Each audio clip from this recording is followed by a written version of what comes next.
بسم اللہ الرحمن الرحیم۔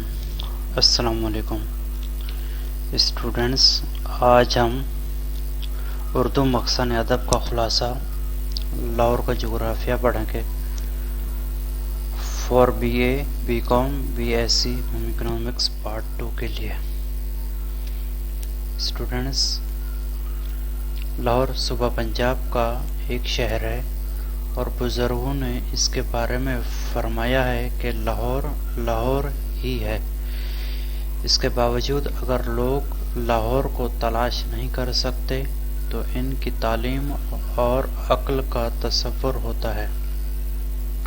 لاہور کی حدود کا بیان کرنا ذرا مشکل ہے کیونکہ یہ ہر روز لمبائی اور چوڑائی کے لحاظ سے پھیلتا جا رہا ہے۔ ماہرین نے اندازہ لگایا ہے کہ 10-20 سال بعد لاہور ایک صوبے کا نام ہوگا جس کا صدر مقام پنجاب ہوگا۔ لاہور کی آب و ہوا کے بارے میں جو روایات موجود ہیں وہ سب کی سب غلط ہیں، کیونکہ شہریوں نے یہ خواہش ظاہر کی ہے کہ انہیں بھی دوسرے شہریوں کی طرح آب و ہوا دی جائے، لیکن میونسپل کمیٹی کے پاس ہوا کی کمی تھی، اس لیے یہ فیصلہ کیا گیا کہ لاہور کے شہری ہوا کے معاملے میں کفایت جاری سے کام لیں اور ضرورت کے لیے ہوا کے بجائے گرد اور خالص حالت میں دھواں استعمال کریں۔ اس کے لیے میونسپل کمیٹی نے جگہ جگہ مرکز کھول دیے ہیں۔ عارضی طور پر پانی کا انتظام کیا گیا ہے کہ بارش کا پانی روک کر کام چلایا جائے۔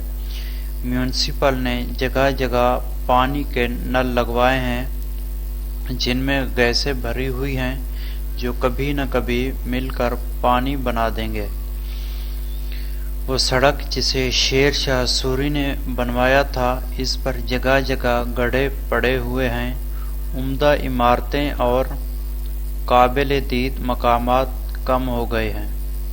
قابل دید مقامات کی دیواروں نے معلوماتی حیثیت اختیار کر لی ہے کیونکہ ان پر طرح طرح کے اشتہارات لگے ہوئے ہیں۔ لاہور کی سب سے بڑی پیداوار یہاں کے طلباء ہیں جن کی 4 قسمیں ہیں۔ پہلی قسم جمالی طلباء جو فیشن پرست ہیں، دوسری قسم جلالی طلباء جو آوارہ گرد ہیں، تیسری قسم خیالی طلباء جو باتیں بناتے ہیں، چوتھی قسم خالص طلباء جو ہر وقت پڑھتے رہتے ہیں، جبکہ پانچویں قسم وہ طلباء ہیں جنہیں دیکھنے کے لیے محض شیشے کا استعمال کرنا پڑتا ہے اور انہیں ریل کا آدھا ٹکٹ ملتا ہے، لیکن ان طبی حالات کی خرابیوں کے باوجود لاہور کے لوگ خوش ہیں۔ اسٹوڈنٹس، یہ تھا آج کا ہمارا خلاصہ۔ انشاءاللہ اب ہم اگلی کلاس میں ایک اور خلاصہ پڑھیں گے۔ شکریہ۔